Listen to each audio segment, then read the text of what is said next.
காலத்தின் குரல் நிகழ்ச்சியில் உங்களை சந்திக்கிறதுல ரொம்ப மகிழ்ச்சி.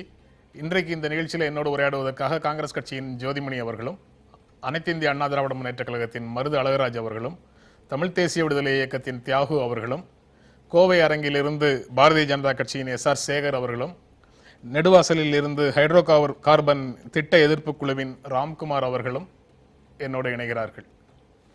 வணக்கம். நெடுவாசல்ல போராட்டம் வலுவடைந்து கொண்டிருக்கிறது. கண்மூடித்தனமாக ஒரு திட்டத்தை எதிர்ப்பது சரியில்லை அப்படிங்கிற நிலையை மத்திய அரசு முன் வச்சிருக்குது. மண் வளமோ நீர்வளமோ சுற்றுச்சூழலோ எதுவும் பாதிக்கப்படாது, மக்களுடைய கருத்தை கேட்காமல் நாங்கள் மக்கள் விரும்பாத சூழலில் இதை நடைமுறைப்படுத்தவும் மாட்டோம் அப்படின்னு மத்திய அமைச்சர் தர்மேந்திர பிரதான் சொன்னதாக மத்திய அமைச்சர் பொன் ராதாகிருஷ்ணனும் சொல்றாரு. இந்த பின்னணியில் இந்த போராட்டம் மத்திய அரசு மக்களுடைய கருத்தை கேட்டுதான் நாங்கள் செயல்படுவோம் அப்படின்னு சொல்லியிருக்கக்கூடிய இந்த சூழல்ல போராட்டம் தொடர வேண்டும் அப்படின்னு நீங்க நினைக்கிறீங்களா? மத்திய அரசு ஏற்கனவே மீத்தேன் திட்டம் தொடர்பாக ஈஸ்டர்ன் எனர்ஜி கார்பரேஷனோட போட்ட ஒப்பந்தத்தை டெர்மினேட் பண்ணிட்டாங்க. அது லேப்ஸ் ஆயிடுச்சு. ஆனால் இது தொடர்பான ஒரு கொள்கை அறிவிப்பு, மீத்தேன் திட்டத்தை கைவிடுகிறோம், அந்த எக்ஸ்ப்ளோரேஷன் இனிமேல் கிடையாது என்று வரல. ரெண்டாவது, மீத்தேன் திட்ட எதிர்ப்பின் போது எழுந்த ஒரு முக்கியமான கோரிக்கை, உலகத்தின் மிகப்பெரிய சமநிலப்பரப்பாகிய காவிரி தீர பகுதியை பாதுகாக்கப்பட்ட வேளாண் மண்டலமாக அறிவிக்கணுங்கிற ஒரு கோரிக்கை இருக்குது. இப்போ அந்த கோரிக்கையும் நிறைவேற்றப்படலை. எனவே ஒரு குறிப்பிட்ட இடத்திற்கான ஒரு சமாளிப்பாக இது அமைந்துவிடக்கூடாது என்று மக்கள் அச்சப்படுவதில் நியாயம் இருக்குது. நியாயமான ஒரு தீர்வு வரணும், நிரந்தரமான தீர்வு வரணும் என்று சொல்லி இப்போ மக்கள் விரும்புகிறாங்களா இல்லையாங்கிறதுல இன்னமும் மத்திய அரசு சந்தேகம் இருந்துச்சுன்னா நம்ம ஒன்றும் செய்ய முடியாது. மக்கள் கருத்து கேட்கிறது கேட்கட்டும். ஆனால் ஏற்கனவே நடந்து கொண்டிருக்கிற போராட்டத்தில் அந்த பகுதியைச் சேர்ந்த பொதுமக்கள் சார்பில் யார் ஒருவரும் இந்த திட்டத்தை ஆதரிக்கவோ நியாயப்படுத்தவோ இல்லை. அப்படி இருக்கும்போது அவர்கள் போராட்டம் தொடர்வது என்பதற்கான அடிப்படையே ஒரு நிரந்தரமான தீர்வு வேண்டும், தெளிவான மாற்று திட்டம் வேண்டும். இந்த குறிப்பிட்ட வகையான ஒரு வளர்ச்சி கொள்கையின் தொடர்ச்சியாக வரக்கூடியது இருக்குது பாருங்கள். சுற்றுச்சூழலை பற்றியோ வேளாண்மையை பற்றியோ மக்கள் நலனை பற்றியோ கவலைப்படாமல் வளர்ச்சியின் பெயரால் இந்த நான் ரெனியூவபிள் எனர்ஜி சோர்சஸை எவ்வளவு வேண்டுமானாலும் எடுக்கலாம் என்ற அந்த கொள்கையினுடைய விளைவு தான் இந்த பிரச்சனையே. குறைந்து தமிழ்நாட்டை பொறுத்த வரைக்கும் அது இருக்காதுங்கிற உத்தரவாதத்தையாவது அவங்க எதிர்பார்க்கிறாங்க. நீங்கள் எப்படி பார்க்குறீங்க? இல்லை, நீங்கள் இன்னைக்கு மத்திய அமைச்சர் பொன்னார் அவர்கள் நீங்கள் சொன்ன அந்த நாங்கள் மக்களுடைய கருத்தை கேட்காமல் இது நாங்கள் செய்ய மாட்டோம்னு சொல்கிற அதே பேட்டியில் இன்னொன்னையும் சொல்கிறாரு. இது எடுக்கக்கூடாதுன்னு சொல்கிறதுக்கு இவங்கெல்லாம் விஞ்ஞானிகளா அப்படின்னு கேட்குறாங்க. சரி. ஸோ அப்போ இந்த நிமிஷம் மக்களுடைய எதிர்ப்பை எப்படியாவது சமாளிச்சுட்டா போதும் அப்படிங்கிற ஒரு உள்நோக்க மத்திய அரசுக்கு இருக்குதா இல்லையான்னு நமக்கு தெரியாது. இதை நீங்கள் இந்த திட்டி இப்போ அவங்க விட்டுருக்கிற டெண்டரை கேன்சல் பண்ணா மட்டும்தான் இதை எடுக்கலைங்கிற உத்தரவாதத்தை மத்திய அரசு கொடுக்கதான் நம்ம எடுத்துக்கலாம். வாய் வார்த்தையெல்லாம் நம்ம எடுத்துக்க முடியாது. ஏன்னா இன்னும் அமைச்சர்கள் போயிடலாம். அப்படி எழுத்துப்பூர்வமான ஏதாவது தான் நம்ம ஏற்றுக்க முடியும். அது எழுத்துப்பூர்வமான உறுதிமொழிங்கிறத விட நீங்க இந்த டெண்டரை கேன்சல் பண்ணும். இதை நீங்க ஒண்ணு நம்ம எடுக்கக்கூடாதுன்னு போராடுறோம். இந்த 3 நாட்களா பிஜேபி ரொம்ப வலுவா இதை ஆதரிக்கிறதுக்கு பின்னாடி நம்ம வைத்த சந்தேகம்ங்கிறது இந்த டெண்டரை எடுத்திருக்கிற கம்பெனி ஜெம் லெபார்டரிஸ் பிஜேபி எம்பியான சித்தேஸ்வர் ராவோட ஜிஎம் குரூப்ஸோட ஒரு அங்கம்ங்கிறது தான். அது இந்த 3 நாளா அவங்க ஃபோர்ஸா இள கணேசன் அவர்கள் தியாகம் சொல்லி மக்களை கேட்கறதும் இல்ல நீங்கெல்லாம் விஞ்ஞானிகளான்னு இந்த மாதிரி நீங்க சொல்றது ஒரு உள்நோக்கம் கற்பிக்கிற மாதிரி தானே. ஏன்னா இந்த இடத்துல இந்த மாதிரி ஒரு வளம் இருக்கு அப்படிங்கறத பாரதிய ஜனதா கட்சி கண்டுபிடிக்கல. இது கண்டுபிடிச்சது, இதுக்கான முயற்சிகளை வேறுன்னு பார்த்தா 2008 அதை இன்னைக்கு பொன் ராதாகிருஷ்ணன் தெளிவாக சொல்றாரு. வேறு சில காரணங்களுக்காக இதை அன்று நடைமுறைப்படுத்த இயலவில்லை அப்படிங்கிறது தெரியுது. அது வேறு சில காரணங்கள்ங்கிறதுல மக்கள் விருப்பமும் அடங்கியதா அப்படிங்கிறது தெரியாது. அந்த சமயத்துல நீங்க ஐடென்டிஃபை பண்ணுன பல இடங்கள்ல இந்த பணிகள் தொடங்கியது, ஆனா இங்க நடக்கல. அதற்கு வேறு சில காரணங்கள் நான் எப்படி பாக்குறேன் அப்படின்னா எனக்கும் தெரியாது. நீங்க பேசலாம். அவர் சொல்ற மாதிரி காவேரி டெல்டாங்கிறது நீங்க ரொம்ப நமக்கு வாழ்வாதாரமா இருக்கிற ஒரு இடம். நீங்க அதை நீங்க ஒரு விவசாய பாதுகாப்பு மண்டலமா அறிவிக்கணுங்கிற கோரிக்கை எல்லாம் இருக்கிற ஒரு சூழல்ல நீங்க அதை எடுக்க கூடாதுன்னு மக்கள் சொல்றாங்க அப்படின்னா நீங்க அதுக்கு இவ்வளவு ஆர்குமெண்டே இல்லையே, விட்டுற வேண்டியதானே. சரி, பேசலாம். திரு சேகர், மத்திய அரசு வந்து இந்த போராட்டத்தை மக்கள் கருத்தை கேட்டதற்கு பிறகு இந்த போராட்டத்தில் கிடைக்கக்கூடிய சித்திரம் வந்து போதாது, மக்கள் கருத்தை அரசே கேட்கும், கேட்டதற்கு பிறகு மக்கள் விரும்பவில்லை என்றால் திட்டம் கைவிடப்படும் அப்படின்னு சொல்றீங்க. அதே சமயத்துல இந்த போராட்டத்தில் ஈடுபடுகிறவர்கள் எல்லாரும் விஞ்ஞானிகளா, இதற்கான அரசியல் கட்சிகள், இதை வழிநடத்துகின்ற அரசியல் கட்சிகள் எல்லாரும் விஞ்ஞானிகளாங்கிற கேள்வியையும் முன்வைக்கிறீங்க. அதை நீங்க எப்படி பார்க்கிறீங்க?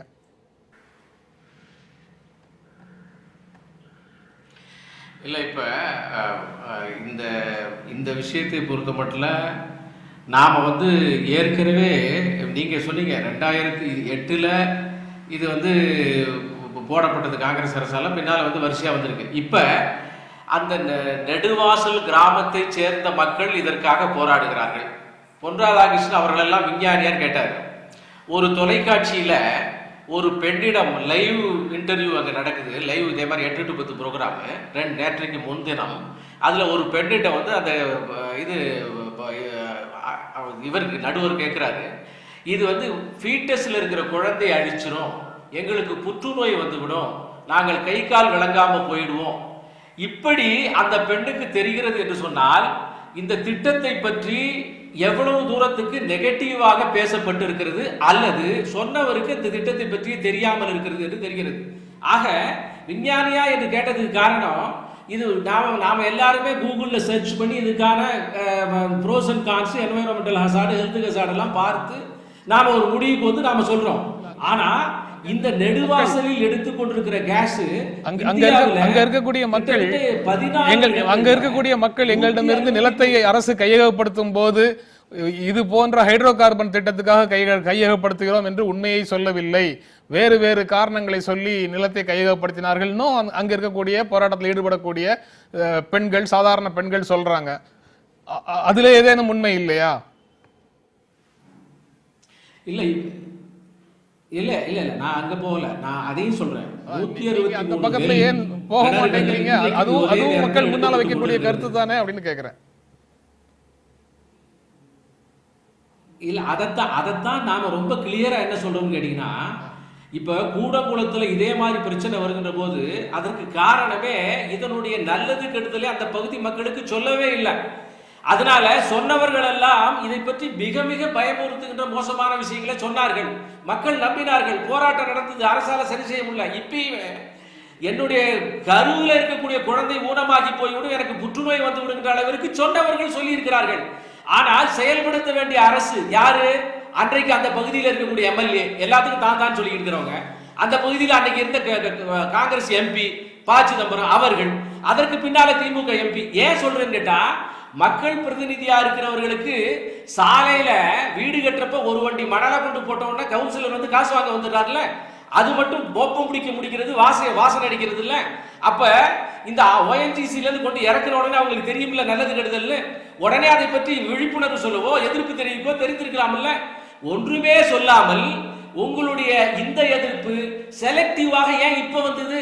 நான் இது எந்த அரசாங்கமா இருந்தாலும் சொல்ல வேண்டியது லோக்கல் கவுன்சிலர், பஞ்சாயத்து தலைவர், எம்எல்ஏ, எம்பி, மந்திரி, மாநில அரசாங்கம், கடைசியா தான் மத்திய அரசாங்கம். ஏன்னா மத்திய அரசாங்கத்துக்கு கிளைமே கடைசியா தான் இருக்கிறது. பணம் முதல்ல கொடுக்கும், ஆனா கிளைம் கடைசி. இந்த நிலைமையில இதை சொல்லாதவர்கள் சொல்லவில்லை. இதற்கு இன்றைக்கு நான் திரும்பவும் சொல்கிறேன், மத்திய அரசு நாளைக்கு எனக்கு கிடைச்ச தகவல்ல மத்திய அரசுல இருந்து ஒரு பிரதிநிதி குழு வருகிறது, அந்த மக்களோடு பேச போகிறது. அவர்கள் உண்மையிலேயே அவருடைய சந்தேகங்கள் முழுவதும் விவாதிக்கப்பட இருக்கிறது. அதற்கு பின்னால பொன் ராதாகிருஷ்ணன் சொன்ன அதே ஸ்டேட்மெண்ட் சொல்றேன், அவர்கள் விரும்பவில்லை என்று சொன்னால் நாம் அதுக்கு தயாரா இல்ல. சரி, பேசலாம். இதுவரை நம்புகிறது மக்கள் விரும்பவில்லை என்றால் திட்டம் கைவிடப்படும், மக்கள் விரும்பவில்லை என்றால் திட்டம் கைவிடப்படும் பொன் ராதாகிருஷ்ணன் சொன்னதையே தான் நீங்களும் சொல்றீங்க. அதுதான் மத்திய அரசினுடைய நிலைப்பாடு. மத்திய அரசிடமிருந்து குழு வருகிறதுன்னு சொல்றீங்க. பேசலாம். ராம்குமார், மத்திய அரசிடமிருந்து நாளைக்கு குழு வருகிறது, மக்களுடைய உணர்வுகளை கேட்டு அறிகிறது அப்படின்னு சொல்றாங்க. இப்பவும் மக்கள் விரும்பவில்லை என்றால் திட்டம் கைவிடப்படும் அப்படின்னு சொல்றாங்க மத்திய அரசுல இருந்து. அங்கு போராட்டம் நடத்திட்டு இருக்கக்கூடிய உங்களுடைய உணர்வு என்ன மத்திய அரசு இப்ப சொல்றதுக்கு? இல்லை, கடந்த 12 நாட்களா இது என்ன மக்களோட விருப்பத்தோடவா வந்து திட்டத்தை ஆதரிச்சா வந்து போராட்டம் பண்ணிட்டு இருக்கோம்னு எங்களுக்கு புரியல. இதை ஏன் திரும்ப திரும்ப சொல்றாங்க, எங்களை எங்க திசை திருப்ப முயற்சி பண்றாங்கன்னு எங்களுக்கு புரியவே இல்லை. ஒரு நெடுவாசல்ன்ற ஒரு சின்ன கிராமம், ஒரு எளிய விவசாயிகளோட குரல் வந்து இன்னைக்கு தமிழகம் முழுவதும் ஒலிச்சு, சுற்றுவட்டார கிராமங்கள் மட்டும் இல்லாமல் தமிழகம் முழுவதிலும் இருந்து எங்களுக்கு ஆதரவு வருதுன்னா எங்கள் பக்கம் நிச்சயமாக நியாயம் இருக்குது. இதை முதல்ல புரிஞ்சுக்கணும். எங்களோட வாழ்வியல், நாங்கள் மத்திய அரசோட பார்வையில் இந்த திட்டம் வந்து உண்மையிலே ஒரு வளர்ச்சி திட்டமாக இருக்கலாம். ஆனால் அதுக்கு நசுக்கப்பட இருக்கிற எங்களோட வாழ்வியலை பற்றி நாங்கள் கவலைப்படுறோம். நாங்கள் வந்து காலங்காலமாக பல நூற்றாண்டுகளாக வாழ்ந்துட்டு இருக்க பூமி எங்கள் கையை விட்டு நாங்கள் வந்து அகதிகளாவோ அப்படி போயிடுவோமோன்ற நிறைய கவலைகள் இருக்குது. இந்த கவலைகள்லாம் வந்து அவங்க தரப்பில் திரும்ப திரும்ப சொல்கிறபடி விஞ்ஞானிகள் தான் வாழ முடியுமா? மக்கள் வந்து அவங்களோட பயத்தை சொல்கிறாங்கன்னா ஆதாரம் இல்லாமல் சொல்ல போகிறதில்ல. இதே மக்கள் தான் ஒரு கொஞ்ச நாளைக்கு முன்னாடி கையெழுத்து போட்டாங்க. அப்போ அவங்களுக்கு அதுக்கான அவேர்னஸ் இல்லை, விழிப்புணர்வு இல்லை. இப்போ விழிப்புணர்வு வந்திருக்கு, எதுக்குறாங்க? நாங்கள் எதுக்கல, ஒட்டுமொத்த தமிழ்நாடே எதுக்குது. இதுக்கு மேலே என்ன நிரூபணம் வேணும்? இது வந்து மக்களுக்கு உதவாத திட்டம், மக்களுக்கு பிடிக்காத திட்டம். இதுக்கு ஒரு நிபுணர் குழு வரட்டும், அவங்க வந்து பேசட்டும், நாங்களும் பேசுகிறோம், தயாராக இருக்கோம். ஆனால் இதுக்கு மேலே என்ன நிரூபணம் வேணும்னு தெரில. இது வந்து மக்களுக்கு பிடிக்காத திட்டம்ன்றதை இதுக்கு மேலே எப்படி நிரூபிக்கணும்னு தெரில. 12 நாளாக தூக்கம் தொலைச்சு இரவு பகல் பாராமல் மக்கள் வந்து களத்துக்கு வந்து போராடிட்டு இருக்காங்க. வெளியூர்ல இருந்து வெளிநாட்டில இருந்து சொந்த பந்தங்கள்லாம் கதறிட்டு இருக்கு. இதுக்கு மேல இதை எப்படி நிரூபிக்க முடியும்? சரியான அரசியல் புரிதல் இல்லாம இந்த போராட்டத்தை நடத்துறீங்க. உங்களோட சேர்ந்து வழிகாட்டக்கூடிய அல்லது உங்களோட இணைந்து நிற்கக்கூடிய அரசியல் கட்சிகளுக்கு, இந்த திட்டத்தை எதிர்க்கக்கூடிய அரசியல் கட்சிகளுக்கு அறிவியல் புரிதல் இல்லை, அரசியல் புரிதல்ல மத்திய அரசினுடைய திட்டத்தை எதிர்க்கிறீங்க அப்படின்னு ஒரு குற்றச்சாட்டையும் மத்திய அமைச்சர் முன்வைக்கிறாரு.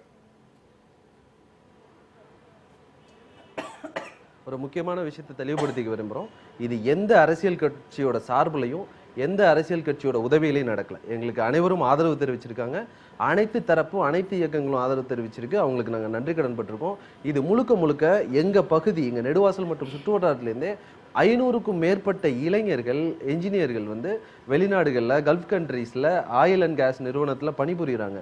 அவங்க தான் முதல்ல இதை அறிவுறுத்தினது. இது வந்து இது அரசியல் நெடுவாசலை வச்சு அரசியல் பண்ணுறதுக்கு இல்லை. முதல்ல இந்த திட்டம் ஏன் அப்படி ஒரு ரகசியமான சூழ்நிலை வெளியிடப்பட்டுச்சுன்னு தெரியல. இப்போ மக்களோட கருத்து கேட்டு திட்டம் அறிவிக்கணும். இவங்க டெண்டரே கொடுத்துட்டு இதுக்கப்புறம் மக்கள் கருத்து கேட்குறாங்க அப்படின்னா அப்போ மக்களை கன்வின்ஸ் பண்ண தான் ட்ரை பண்ணுறாங்க. உங்களுக்கு வேணுமா வேண்டாமான்னு கேட்கல. இது வந்து ஒரு மக்கள் அதிகார அரசா நிச்சயமாக இயற்கை வளம் இங்கே மிதமிஞ்சி இருக்கிறத நாங்கள் உணர முடியுது. இவங்க இவ்வளோ மத்திய அரசு இதில் இவ்வளோ தீவிரம் காட்டுறதுலேருந்து எங்களால் என்ன உணர முடியுது அப்படின்னா, ஒரு மிதமிஞ்சிய இயற்கை வளம் வந்து பூமிக்கு அடியில் இருக்குது இந்த காவிரி டெல்டா பகுதியில். அதனால தான் திரும்ப வெவ்வேறு பேர்களில் வெவ்வேறு வடிவங்களில் இதை வந்து முன்னிறுத்துறாங்க, திணிக்க பார்க்குறாங்க. ஆனால் தயவு செஞ்சு எங்கள் ஊர் சார்பாக, எங்கள் பகுதி மக்கள் சார்பாக ஒரே ஒரு வேண்டுகோள் மத்திய அரசுக்கு. இங்கே ஏற்கனவே உற்பத்தி நடந்துட்டுருக்கு, ஒரு உற்பத்தி நடந்துட்டுருக்கு, அதுவும் ஒரு மிக அதிக அளவுக்கு இவ்வளோ சவால்களையும் தாண்டி விவசாய உற்பத்தி நடந்துட்டு இருக்க ஒரு பூமியை அழிச்சு அதுலேருந்து ஒரு உற்பத்தியை தடுத்து இன்னொரு உற்பத்தியை பெருக்கணும்னு நினைக்கிறது தவறான பார்வைன்னு நாங்க நம்புறோம். ஒட்டுமொத்தமாக உங்களுடைய விளைநிலங்கள் எல்லாம் அழிக்கப்படாது.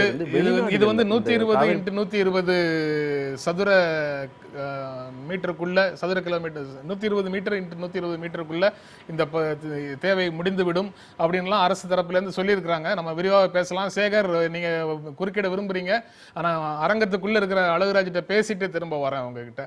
அழகுராஜ், முதலமைச்சர் இன்று பிரதமரை சந்திக்கும் போது கூட திட்டத்தை உறுதியாக எதிர்ப்பதாக சொல்லலை.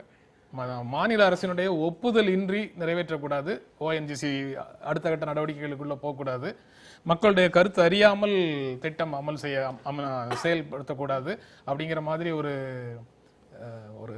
என்ன மொழின்னு சொல்றது, அதை ஒரு நிர்வாக மொழின்னு சொல்றதா இல்ல நழுவல் மொழின்னு சொல்றதா தெரியல.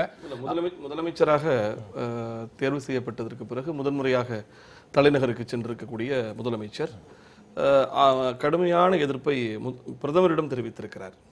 வெளியே வந்ததற்கு பிறகு அவர் என்ன சொல்லியிருக்கிறார்னா, 2 விஷயம்தான். மாநில அரசினுடைய அனுமதி பெறாமல், ஒப்புதல் இல்லாமல் இது நடக்காதுன்னா, ஆல்ரெடி நீங்க தமிழிசை சொல்லியிருக்காங்க பாருங்க, நாங்கள் அனுமதிக்கு கடிதம் அனுப்பி பல மாதங்களாகிவிட்டது, எங்களுக்கு அனுமதியே மாநில அரசு தரவில்லை. ஒரு வேலைக்கு விண்ணப்பிக்கிறோம், அந்த வேலையிலிருந்து விண்ணப்பிக்கிற வேலை அலுவலகத்திலிருந்து நமக்கு எந்த விதமான அழைப்பும் வரவில்லை என்று சொன்னால் நீங்கள் நிராகரிக்கப்பட்டு விட்டீர்கள் என்பதுதான் அர்த்தம். ஆக அந்த அடிப்படையில் எங்களுக்கு உடனடியாக என்ன உணர்வு வருது இது போன்ற மொழிகளை பார்க்கும் போதுன்னா, கூடன்குளத்துக்கு சமயத்துல இதே போல யாருடைய வழியில் இந்த ஆட்சி நடப்பதாக முதலமைச்சர் பழனிசாமி சொல்றாரோ அவங்க சொன்னாங்க, நாங்க என்றும் உங்களுடன் இருப்பேன் அப்படின்னு தூத்துக்குடியில பேசும்போது சொன்னாங்க. இல்ல அதற்கு பிறகு ஆனா அதற்கு பிறகு நான் சொல்லிடுறேன் அரசு வந்து இல்ல, இப்ப தன்னுடைய இந்த- நிலையை இல்ல, மாற்றி இந்த விவகாரத்துல அண்ணன் திரு தியாகு அவர்கள் சொன்னதை நான் ரொம்ப வழிமொழிய விரும்புறேன். ஒண்ணு, பொன் விளையும் பூமியாகிய காவேரி படுகை மண்ணை புல்லும் முளைக்காத ஒரு பாலைவனமாக்க முயற்சித்தது மீத்தேன். அடுத்து விளைநிலங்களை வெடிகுண்டு கிட்டங்கிகளாக்க இடம் மாற்றப்பட்டிருக்கிறது. தஞ்சையிலிருந்து புதுக்கோட்டை, நெடுவாசல். மீத்தேனிலிருந்து ஹைட்ரோ கார்பன், வேறு ஒரு பெயர், வேறு ஒரு இடம். ஆனால் அவர்களுடைய நோக்கம் அந்த படுகை விவசாயத்தை பகுதியை நோக்கித்தான் இருக்கிறது. அதனால வந்து இந்த விஷயத்தை பொறுத்தவரை அம்மா ரொம்ப அழகா அவர்கள் சட்டமன்றத்திலேயே ஒரு முறை சொன்னாங்க, உழவர்களுக்கு விவசாயத்திற்கு எதிராக எந்த திட்டம் முன்வைக்கப்பட்டாலும் அந்த திட்டத்தை அனைத்திந்திய அண்ணா திராவிட முன்னேற்ற கழக அரசு கடுமையாக எதிர்க்கும், ஏற்றுக்கொள்ளாது என்று. அதனைத்தான் இன்றைக்கு முதலமைச்சர் பிரதமரை சந்தித்து விட்டு வெளியே வந்து ஒரு மத்திய அரசோடு மல்லுக்கு நிற்கிறோம் என்கிற அளவிலே பேசல. ஆனால் வலிமையான கருத்தை சொல்லி இருக்கிறார். மாநில அரசாங்கத்தினுடைய ஒப்புதல் இல்லாமல் இந்த திட்டத்தை நிறைவேற்றுவதற்கு நாங்கள் உடன்பட மாட்டோம். மாநில அரசினுடைய நிலைப்பாடு என்பது உழவர்களுக்கு எதிரான வடிவத்தில் எந்த திட்டங்கள் வந்தாலும் அதை ஒப்புக்கொள்வதில்லை என்பது. இந்த திட்டத்தை மத்திய அரசு உடனடியாக கைவிட வேண்டும் அப்படின்னு பல அரசியல் கட்சிகள். இன்னொன்னு நீங்க சொன்னீங்க, இந்த கண்மூடித்தனமாக எதிர்க்கிறார்கள் மத்திய அரசு. என்னை பொறுத்தவரை அவர்கள் கண்மூடித்தனமாக திணிக்கிறார்கள் என்பதுதான் உண்மை. சரி, மற்ற அரசியல் கட்சிகள் எல்லாமே திட்டத்தை கைவிட வேண்டும் அப்படிங்கிற கோரிக்கையை முன்வைக்கிறாங்க. முன்னாள் முதலமைச்சர் பன்னீர்செல்வம் அணி கூட திட்டத்தை மத்திய அரசு கைவிட வேண்டும், மக்கள் எதிர்க்கிறார்கள் அப்படிங்கிற ஒரு தெளிவான நிலைப்பாட்டை. தெளிவான நிலைப்பாடு தான் அனைத்து இந்திய அண்ணா திராவிட முன்னேற்ற கழக அரசின் நிலைப்பாடு. ஒன்று, அந்த வழிபோக்கர்களுக்கு வாய் மட்டும் செலவு என்று சொல்வார்கள். சரி, கடமையாற்றுவர்களுக்கு தலைமையில் சுமை என்பது உண்மை. அவர் ஒரு பொறுப்பான இடத்தில் இருக்கிறார், பொறுப்பான பதிலை சொல்லி இருக்கிறார். பல சமயங்கள்ல அரசியல் நிலைப்பாட்டை சொல்லாமல் இருக்கிறதுக்கு அனைத்து இந்திய அண்ணா திராவிட முன்னேற்ற சேர்ந்தவர்களாக இருந்தாலும் சரி, வேறு சில கட்சிகளை சேர்ந்தவர்களாக இருந்தாலும் சரி, கையில் கரண்டில எண்ணெய் இல்லாதவர்கள் கையை வீசி நடக்கலாம், கரண்டில எண்ணெய் வச்சிருக்கிறவங்க ஜாக்கிரதையாகத்தான் நடக்க முடியும் அப்படின்னு சொல்றதை நாங்க பலகாலமா கேட்டுட்டு இருக்கிறோம். அதே இதை நீங்க வேறொரு வார்த்தை, வேறொரு சொற்றொடர்ல இப்ப சொல்றீங்க. ஆட்சியில் இருக்கக்கூடியவர்கள் இது போன்ற பிரச்சனைகள்ல கருத்து தெரிவிக்க கூடாது அல்லது உறுதியான நிலைப்பாட்டை தெரிவிக்க கூடாது, அப்படி ஒரு பாதுகாப்பான வார்த்தைகளுக்கு பின்னால ஒளிந்து கொள்ள வேண்டும் அப்படின்லாம் ஏதோ நீதி இருக்கா? மிக உறுதியான நிலைப்பாடு தெரிவிக்கப்பட்டிருக்கிறது, அதுதான் உண்மை. நீங்க கச்சத்தீவு ஆனாலும் சரி, காவேரி முல்லை பெரியாறு விவகாரங்கள் ஆனாலும் சரி, மீத்தேன் விவகாரமானாலும் சரி, கெயில் விவகாரமானாலும் சரி, நிலைப்பாடுகளை அதிமுக என்றைக்குமே இந்த இரட்டை வேடம் போடுகிற நிலைப்பாட்டை என்றைக்குமே எடுத்ததில்லை. உண்டு இல்லை என்கிற நிலைப்பாட்டை எப்பொழுதும் உறுதிபட எடுத்திருக்கிறார்கள். இன்னும் சொல்ல போனால் முல்லை பெரியாறு 5 மாவட்ட உளவினத்தினுடைய அல்லல் தீர்க்கிற முல்லை பெரியாறு விவகாரத்திலும் சரி, அரிதால் இருக்கையில் மறுதால் வளர்கின்ற தஞ்சை பூமிக்கு ஒரு மிகப்பெரும் அபாயம் மீத்தேனால் வருகிற போது அதை தடுத்து நிறுத்தியது உறுதியோடு நின்று செயலாற்றிய அரசு அனைத்து இந்திய அண்ணா திராவிட முன்னேற்ற கழக அரசு என்பதை வரலாறு அறியும். அதனால நீங்க காவேரி கன்னடருக்கு, கச்சத்தீவு சிங்களருக்கு, முல்லைத்தீவு கேரளருக்கு, முள்ளிவாய்க்கால் மட்டும்தான் தமிழருக்கு என்ற நிலைப்பாட்டை எடுத்தது திமுக. ஆனால் அத்தனை அபாயங்கள் இருந்தும் தமிழ்நாட்டை காப்பாற்றுகிறது அனைத்து இந்திய அண்ணா திமுக என்பதை மக்கள் அறிவார்கள். எல்லா அபாயங்களில இருந்தும் தமிழ்நாடு காப்பாற்றப்பட்டு விட்டதா, அது முடிஞ்சு போச்சா அப்படிங்கிறது மிகப்பெரிய கேள்வி. தியாகு கிட்ட கேட்டா இதுக்கு நீண்ட பதில் சொல்லுவாரு. ஜோதி, நீங்க ஏதோ குறுக்கிட விரும்புறீங்க? அவங்க சொல்றத ஒரு சின்ன கருத்து முரண்பாடு. இந்த நிலம் கையகப்படுத்துறதுல இவங்க எப்ப பண்ணுனாங்கன்னு எனக்கு தெரியல. மேபி ராம்குமார் அதை சொன்னா எனக்கு புரிதல் இருக்கும். நீங்க நிலம் கையகப்படுத்துற சட்டம் நீங்க காங்கிரஸ் அதுல திருத்தம் கொண்டு வந்ததுக்கு அப்புறம் 80% விவசாயிகளின் சம்மதம் இல்லாமல் என்ன திட்டம் செய்ய போற சொல்லி அதன் மேல நீங்க சமூக தணிக்கை செய்யணும், இல்லாட்டி அந்த நிலம் கையகப்படுத்தவே முடியாதுங்கிற ஒரு சூழல் இருக்குது. அந்த சட்டத்தை மோடி அவர்கள் நில அபகரிப்பு சட்டமாக மாற்றிய பொழுது, பாராளுமன்றத்தில் வாக்கெடுப்பு நடந்த பொழுது பிஜேபியின் கூட்டணி கட்சியான சிவசேனாவே அதுக்கு ஓட்டு போட மறுத்துட்டாங்க. அன்று அதிமுக அந்த நில அபகரிப்பு சட்டத்தை ஆதரித்து வாக்களித்ததுங்கிறத நான் இங்க பதிவு பண்ண விரும்புறேன். ரெண்டாவது இவங்க கிராம சபை, இப்போ நெடுவாசல் கிராம சபை கூடி இந்த திட்டத்தை எதிர்க்கிறதா ஒரு தீர்மானம் போட போறாங்கன்னு சில மீடியா ரிப்போர்ட்ஸ் பார்த்தேன். அது ரொம்ப ரொம்ப முக்கியமானது. என்னன்னா, நீங்க பஞ்சாயத்து தேர்தல் நடக்கலினா கூட கிராம சபை எக்ஸிஸ்டன்ட்ல இருக்கும். நீங்க 18 வயதுக்கு நிரம்பிய வாக்களிக்கும் உரிமையுள்ள யாரும் கிராம சபையின் உறுப்பினர். எப்படி ஒரு சட்டமன்றத்துக்கு சட்டமன்ற உறுப்பினர்களோ நாடாளுமன்ற உறுப்பினர், அந்த மாதிரி கிராம சபை வந்து எப்பவுமே எக்ஸிஸ்டிங்ல தான் இருக்கும். பஞ்சாயத்து தேர்தல் நடக்குதா ஆமா, அது மிக முக்கியமான லீகல் என்டிட்டி. அதை வந்து நீங்க பல விஷயங்கள் நம்ம பார்த்திருக்கோம். பிளாச்சி மாடா கேஸ்ல ஏன் நான் போட்ட அமராவதி கேஸ்ல நாங்க அரசாங்கத்தோட லீகல் மைனிங், இது இல்லீகல் மைனிங் கிடையாது. அதை எதிர்த்து நான் போட்ட கேஸ்ல வந்து எங்களுக்கு ஒரு மிகப்பெரிய உதவியா இருந்தது 6 பஞ்சாயத்தோட கிராம சபை தீர்மானம் தான். அந்த ஒரே தீர்மானத்தை வந்து கோர்ட் ஏத்துக்கிட்டாங்க. சோ இந்த இடத்துல மக்கள் ஒரே ஒரு விஷயம் மட்டும் சேகரன் சொல்றதுக்கு சொல்றேன். இவங்க வந்து எல்லாம் விஞ்ஞானியா அப்படின்னு கேட்டா நம்மளும் பதில் கேட்கலாம். அதை கேட்கிறவர் வந்து நாசால விஞ்ஞானத்துக்கு படிச்சுட்டு வந்திருக்காரா, நம்மளும் கேட்க முடியும். அது வல்ல ஆர்குமெண்ட். இங்க என்னன்னா, இங்க மக்கள் வந்து நீங்க வந்து எல்லாரும் விஞ்ஞானியா இருக்கணும்னு அவசியம் இல்ல. கடல் இப்ப மீனவர்களுக்கு ஒரு கடல் சார்ந்த அறிவு இருக்கிற மாதிரி விவசாயிகளுக்கு ஒரு நிலம் சார்ந்த அறிவு இருக்குது. அனுபவ அறிவு காலங்காலமாக, ஆண்டாண்டு காலமாக, ஆயிரக்கணக்கான ஆண்டுகளாக அவங்களுக்கு கடத்தப்படுது. அதன் அடிப்படையில தான் எந்த திட்டத்தை எதிர்க்க வேண்டும், எந்த திட்டத்தை வந்து எதிர்க்க கூடாது, ஆதரிக்க வேண்டும் ஜனங்க முடிவு பண்றாங்க. இதுவே ஹைட்ரோ கார்பன் தெரியாம வேற ஏதோ வளர்ச்சி திட்டம் நம்ம வளர்ச்சிக்கு எதிராக இருக்கக்கூடாதுன்னு அவங்க நிலங்களை கொடுத்திருக்காங்க. அப்ப வந்து அவர்கள் வந்து விவசாயிகளா இருக்கிறார்கள் என்பதற்காக அவர்களுக்கு ஒரு அறிவு இல்லைன்னா நம்ம நினைச்சிட முடியாது. அவர்களுக்கு அடிப்படையிலேயே ஒரு விஞ்ஞான அறிவு இருக்கிறது. அந்த அறிவின் அடிப்படையில தான் அந்த மக்கள் எதிர்க்கிறாங்கிறத புரிஞ்சுக்கணும். நம்ம மக்களுடைய நேட்டிவ் இன்டெலிஜென்ஸ், இயல்பாக மக்களுக்கு இருக்கக்கூடிய அறிவை ஏற்கணும் அப்படின்னு ஜோதி சொல்றாங்க. ஆனா அரசு தரப்புல இருந்து இது எந்த விதமான பாதிப்பும் இல்லை, சுற்றுச்சூழல் பாதிப்பு இல்லை, வேளாண்மைக்கு எந்த விதமான பாதிப்பும் இல்லை அப்படின்னு சொல்லி அவர்கள் சொல்கிறார்கள். அரசு தரப்புல இருந்து சொன்னா நம்ம இயல்பாக ஒரு புரிதல், அது வந்து அங்கு இருக்கக்கூடிய வல்லுநர்களுடைய கருத்து கேட்டு தான் அவங்க சொல்றாங்க. போராட்டம் நடத்துறவங்களுக்கு வல்லுநர்களுடைய கருத்தினுடைய ஆதரவு எப்பவுமே இருக்காது. அது அவங்க இயல்பாக பண்ற போராட்டம். சொல்றாங்களே எங்க பசங்களே ஆயில் கம்பெனிகள்ல வேலை செய்யறாங்கன்னு ராம்குமார் சொல்றாரு. அவங்க சொல்றாங்க வரலாற்று வழிபட்ட ஒரு கூட்டுணர்வு, இதை நாம் கணக்கில் எடுத்துக்கொள்ளணும். இப்போ இருக்கிறதை இழக்கக்கூடாது என்பது மட்டுமல்ல, இந்த பகுதி நெடுவாசல் பகுதி புதுக்கோட்டை மாவட்டமாக இருக்கிற இந்த பகுதி, நான் அந்த பகுதியில் இயக்க பணிகள் செஞ்சவன். 47 தொடங்கி அல்லது குறிப்பாக 50 குடியரசுலேருந்து அவர்களுக்கு ஒரு உறுதிமொழி தரப்பட்டுக்கிட்டே வருது. தஞ்சாவூர்லேருந்து கந்தரக்கோட்டை போகிற வழியில் சரிபாதியில் புனர்குளத்தில் ஒரு பெரிய அரசாங்க விளம்பர பலகை இருக்கும்.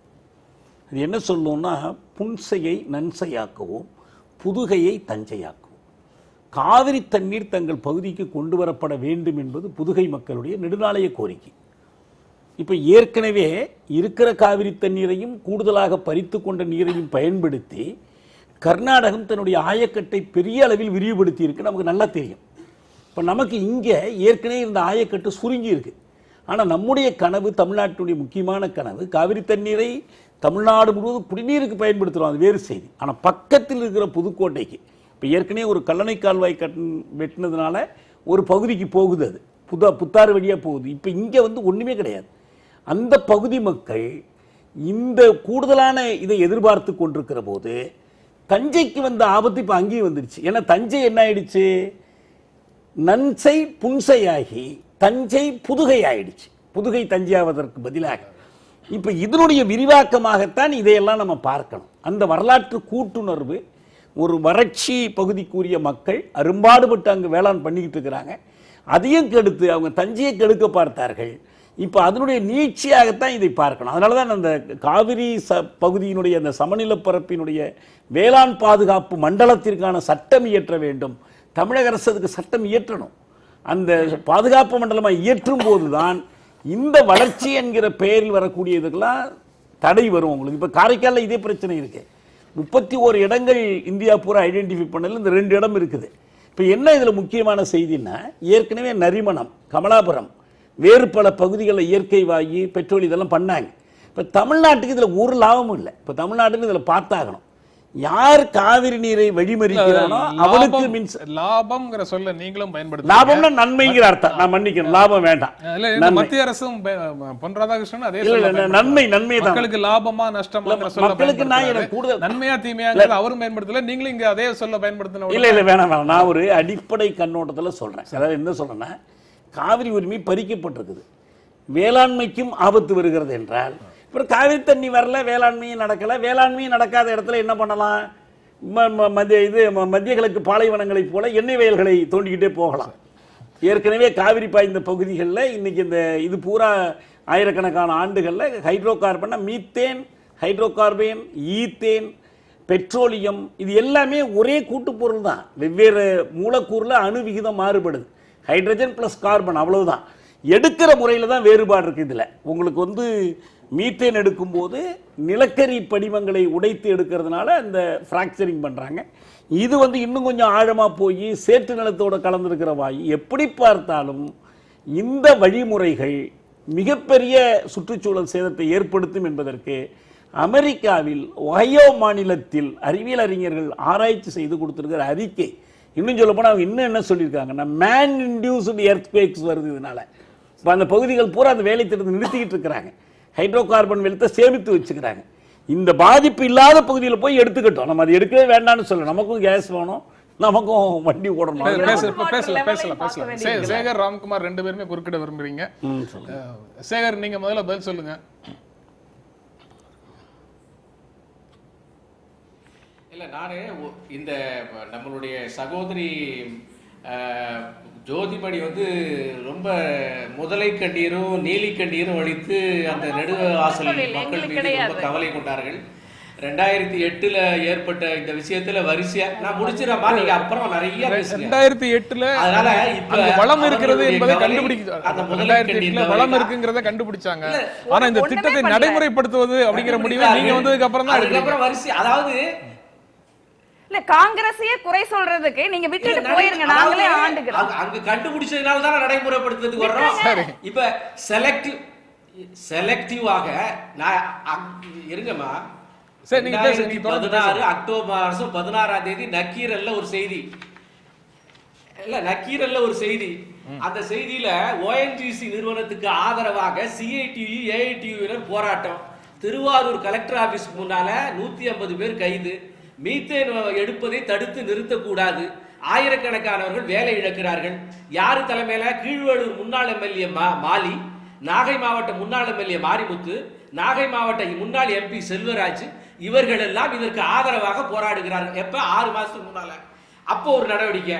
அண்ணன் தியாகு ரொம்ப கவலைப்பட்டாரு. இந்த கவலைப்படுவதற்கு முன்னால 2015 அக்டோபர் மாதம் 10ஆம் தேதி அன்னைக்கு மத்திய கவர்மெண்ட் கெசட் நோட்டிபிகேஷன்ல தமிழ்நாடு உட்பட எல்லா MP MLAக்கும் இதே மாதிரி ஒரு விஷயம் நடக்க போகுதுன்னு சொல்லுது. அப்ப எந்த MPயும் வாய் திறக்கல, அப்ப மந்திரிகள் திறக்கல. அதற்கு முன்னால நடந்த வரிசையா இருக்கக்கூடிய தங்கள் பொறுப்புகளை எல்லாம் தட்டி கழித்தார்கள், அப்போது வாய் திறக்கவில்லை. நான் ஏன் சொல்றேன்னா, இல்ல 15ஆம் தேதி பிப்ரவரி 15ஆம் தேதி cabinet committee on economic affairs இது தொடர்பாக முடிவெடுத்த உடனே 16ஆம் தேதியிலிருந்து நெடுவாசல்ல போராட்டம் நடக்குது. அதாவது மக்கள் தேர்ந்தெடுத்த பிரதிநிதிகள் எல்லாம் வாயை திறக்காம இருந்தாலும் கூட மக்கள் உடனடியாக ரியாக்ட் பண்றாங்க. எதிர்வினை ஆற்றுவதில் மக்கள் கொஞ்சம் கூட பின்தங்கவில்லை. சேகர், இல்ல மக்கள் பின்தங்கவில்லை. 15ஆம் தேதி கேபினட் கமிட்டி எகனாமிக் அஃபேர்ஸ் முடிவு செய்த உடனேயே அடுத்த நாளே ராம்குமார் வந்து போராட்ட காலத்துல இருக்காரு. சீர்காழியில இல்ல, நான் கேக்குற சீர்காழியில நடக்குதே, ஏதோ ஒரு அரசியல் கட்சி அல்லது அரசியல் கட்சியினுடைய தொழிற்சங்க பிரிவு அல்லது விவசாய பிரிவு போராட்டம் நடத்தினாங்கிறதுக்காக அந்த பகுதி மக்கள் அவ்வளவு பேரும் அதை ஆதரிக்கிறார்கள் என்று பொருளா?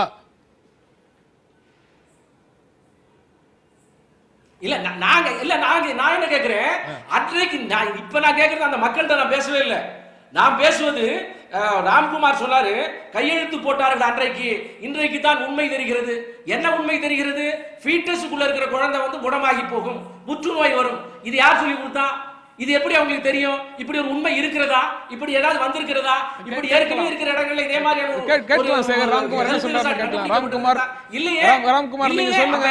அவர் வந்து இது போன்ற அடிப்படையற்ற அறிவியல் அடிப்படையற்ற சில புரிதல்களோட அங்க போராட்ட காலத்துல இருக்கீங்கன்னு சொல்றாரு. இல்ல, நாங்கள் வந்து இதை டிஃபெண்ட் பண்ண வேண்டிய அவசியம் இல்ல. தமிழகத்தை தவறாக வழிநடத்திய மற்ற கட்சிகளுக்கு முன்னாலே அமெரிக்காவுல இதுக்கு ஒரு உதாரணம் இருக்கு. இன்னும் ஒரு நிறைய வெளிநாட்டுகள்ல நிறைய இந்த மாதிரி மீத்தேன் எடுக்கிற கிணறுகள்னால ஏற்படுற பக்க விளைவுகளுக்கு என்ன பேசுறேன் பக்க விளைவுகளுக்கு நிறைய உதாரணங்கள் இருக்கு, நிறைய நிரூபணங்கள் இருக்கு. இதுல என்னன்னா, இது ஏன் நமக்கு இதை பத்தின விழிப்புணர்வு இது வரைக்கும் வரல, இப்ப திடீர்னு வந்திருக்கா அப்படின்னா காரணம் என்னன்னா, இதெல்லாம் இயற்கையா நடக்குதுன்னு நாங்க நினைச்சிட்டு இருக்கோம். நம்ம பகுதியில் நிலவர வறுமையும் வெப்பநிலை மாற்றமும் பருவமழை ஏமாற்றமும் இதெல்லாம் வந்து இயற்கையா நடக்கிறத நினைச்சிட்டு இருக்கோம். இதெல்லாம் பக்க விளைவுகள் தான். எங்க பக்கத்து ஊர்ல, எங்க ஊர்ல இருந்து இப்ப எங்க ஏரியால இருக்கிற மொத்தம் அந்த 6 கிணறுகள்ல ஒரு கிணறு வானக்கன்காடுன்ற ஒரு ஊர்ல இருக்கு. அந்த வானக்கன்காடுல ஒரு 4 விவசாயிகள்கிட்ட நிலத்தை எடுத்து எடுத்து தான் அதை கிணறு தோண்டியிருக்காங்க. அந்த கிணறுலேருந்து இன்னும் எக்ஸ்ட்ராக்ஷன் ஆரம்பிக்கல. ஆனால் அந்த கிணறுலேருந்து வாயு கசிவு இருக்குது. இந்த கிணறுக்கு நிலம் கொடுத்த 4 குடும்பங்களிலிருந்து ஒரு 4 பேர் ஒரு குறிப்பிட்ட கால வெறும் 2 மாத கால இடைவெளிக்குள்ள புற்றுநோயால் இறந்துருக்காங்க. இது நிரூபணம். இது நான் சொல்றது எங்க ஊர்ல இருந்து 4 கிலோமீட்டர் தள்ளி இருக்கிற, இப்போ நீங்க எங்க பகுதியில் ஒரு 6 கிணறு இருக்கு. இந்த 6 கிணறுல ஒரு கிணறு அந்த வானக்கன்காடுன்ற கிராமம். இது நாங்க இந்த விழிப்புணர்வு பிரச்சாரம் எங்க கிராமத்தின் சார்பில் சுற்றுவட்டார பகுதிகளுக்கெல்லாம் ஏற்படுத்தினதுக்கு அப்புறம் தான் இது அவங்களே ரியலைஸ் பண்றாங்க. நாங்கெல்லாம் அவங்க தண்ணி அடிச்சுட்டு இறந்துட்டாங்க, தண்ணி அடிச்சதுனால கேன்சர் வந்துருச்சு அப்படின்னு தான் நினைச்சோம். அப்போ இதுவாக தான் காரணமா இருக்குன்னு இன்னைக்கு அவங்க வந்து சொல்றாங்க. இன்னைக்கு அதே மாதிரி ஜோதிமணி மேடம் வந்து அந்த கிராம சபை விஷயத்த சொன்னாங்க. இன்னைக்கு எங்களோட கூட்டத்தில் எடுக்கப்பட்ட தீர்மானம் 100 கிராமத்திலேருந்து பிரதிநிதிகள் கலந்துட்டாங்க. 100 கிராம சபையை கூட்டி 100 கிராம சபையிலையும் இந்த திட்டத்திற்கு எதிரான தீர்மானம் நிறைவேற்ற போறோம். இது வந்து எங்களோட வாழ்வியல். நான் முதலே சொல்லிட்டேன், மத்திய அரசோட பார்வையில் இது எப்படி வேணா இருக்கலாம். ஒரு பெரிய கனிம வளம் நிறைஞ்ச பகுதியா இருக்கலாம், லட்சக்கணக்கான கோடிகள் மத்திய அரசுக்கு வருமானம் ஈட்டி தரதா இருக்கலாம். அதுல இருந்து பிச்சை காசு மாதிரி நீங்க எவ்வளவு வேணா தமிழ்நாடு அரசு கொடுக்கலாம். இது பல்வேறு காலகட்டங்களில் பல்வேறு விஷயங்களால விவாதிக்கப்பட்டு கடைசியா மத்திய அரசு வந்து நிக்குது. அதனால மத்திய அரசை மட்டும் இதில் இழுக்க வேண்டாம். உங்களுக்கு விருப்பம் இல்லை என்று சொன்னால் அது உண்மையிலே எங்களுக்கு நாங்களும் மத்திய அரசு எந்த காலத்திலும் திணிப்பதற்கு தயாராக திணிக்காது. ஆனாலும் கூட அதை இதுவரையில நிரூபிக்கிறதுக்கு ஒரு வாய்ப்பு, அது எல்லாரும் பேசி முடிவெடுக்க வேண்டிய விஷயம். அது கீழே இருக்கக்கூடிய மக்களாலே பேசப்படவில்லை. முந்தா நாள் வரை தெரியாம இருந்தவர்களுக்கு இந்த எல்லாம் தெரிகிறது என்று சொன்னால்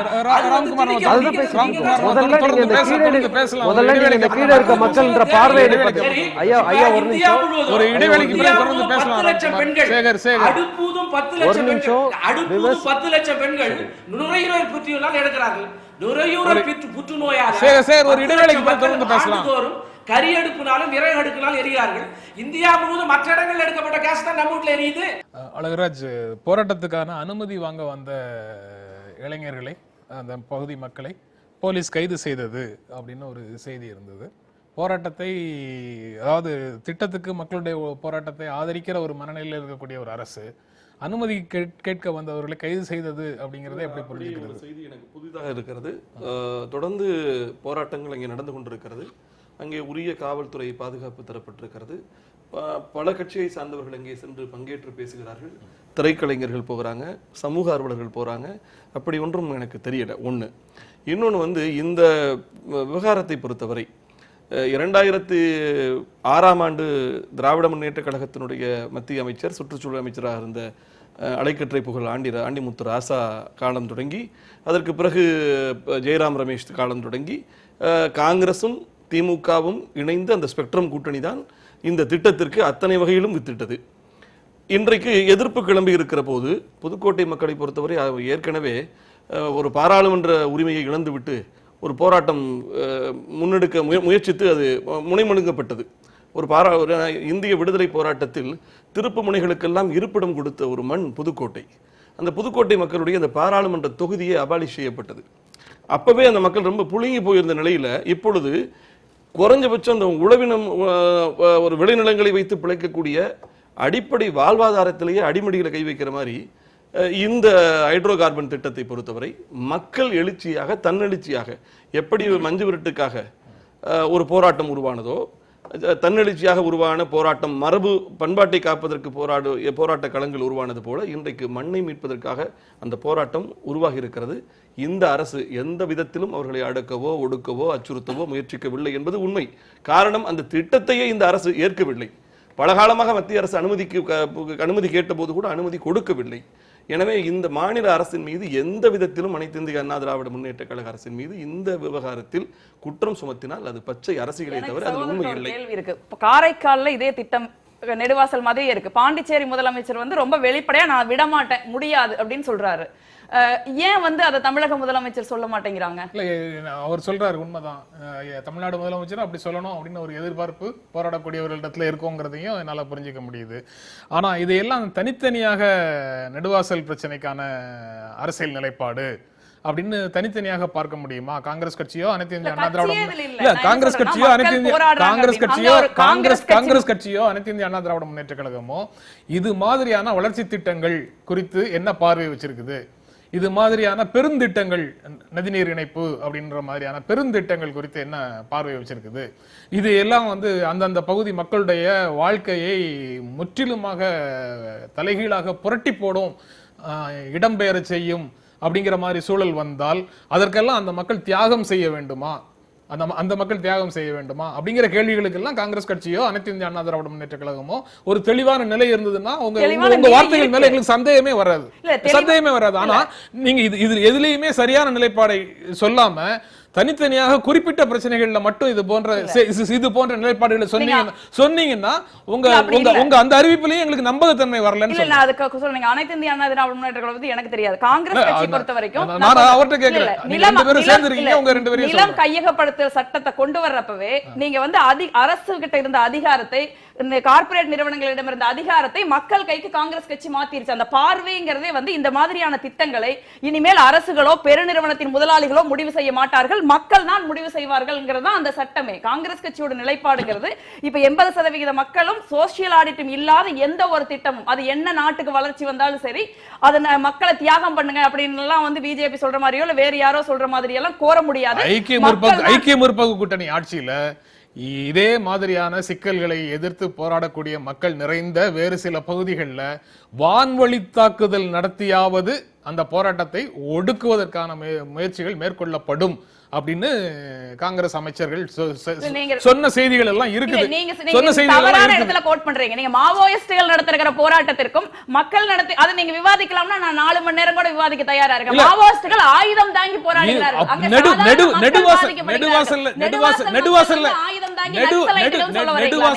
நெடுவாசல் நடக்கக்கூடிய போராட்டத்திற்கு பின்னணி என்னன்னு ஆராய வேண்டும்னு ஒரு அமைச்சர், மத்திய அமைச்சர் சொல்றதுக்கும் நீங்க இந்த அரங்கத்துல அங்கு நடக்கக்கூடிய போராட்டம் மாவோயிஸ்ட் போராட்டம், பழங்குடி மக்கள் போராட்டம் இல்லன்னு சொல்றதுக்கும் அடிப்படையில எந்த வேறுபாடும் தெரியல. ஜோதி தெரியல. நீங்க தான் தவறா கோட் பண்றீங்க. நீங்க வந்து ஒரு ஆயுதம் தாங்கிய குழுக்கள் வந்து நீங்க வந்து பழங்குடி மக்களை பகடைக்காய்களாக பயன்படுத்தி அது எத்தனை பழங்குடி மக்கள் 100 பேரை வந்து அவங்க கொண்டு பேசலையா? அந்த பழங்குடி மக்கள் உங்களுக்கு மக்கள் மாதிரி தெரியலையா? அண்ணா திமுக நிலை என்னன்னு கேட்டு போலாம். தமிழ்நாட்டினுடைய உரிமைகள் பறிபோன காலத்தை எல்லாம் நீங்கள் கொஞ்சம் உற்று நோக்கி பாருங்கள். அப்பொழுதெல்லாம் காங்கிரஸ் கட்சி மத்தியில் ஆட்சியில் இருந்திருக்கிறது. அது ஈழத்தில் நடந்த இன அழிப்பாக இருந்தாலும் சரி, பாலாறில் ஏற்பட்ட கோளாறாக இருந்தாலும் சரி, முல்லை பெரியாற்று உரிமையை முடக்கி போட்ட காலமாயும் சரி, கொலை செய்வார்கள் என்று சொல்லி பாதுகாப்பு வாங்கி கொண்டவர் நீங்க பேசாதீங்க. காவேரி வழக்கை நீங்க தொடக்கவில்லை, ரங்கநாதன் என்கிற விவசாய சங்க தலைவர் போய் தொடுத்தாரு. 1998 இருந்து 2004 வரைக்கும், 2014 மேயிலிருந்து இப்போது வரைக்கும் தமிழ்நாட்டினுடைய உரிமைகள் எந்த விதத்திலையும் பறிபோகலை. காங்கிரஸ் கட்சி ஆட்சியில தான் எல்லாம் போச்சு. இல்ல நான் சொல்ல வந்தேன், சகோதரி குறுக்கிட்டு இடையிலேயே தடை போட்டாங்க. நான் என்ன சொல்ல வந்தேன்னா, பெரும்பாலான பறிபோனது காங்கிரஸ் ஆட்சிகள், மீட்பதற்கு போராடுகிற மக்களுக்கு அதே காங்கிரஸ் கட்சி செய்த காரியத்தையே பாஜகவும் தொடர்ந்து தடை போடுவதுதான் பரிதாபத்திற்குரிய விஷயம். நான் என்ன நினைக்கிறேன்,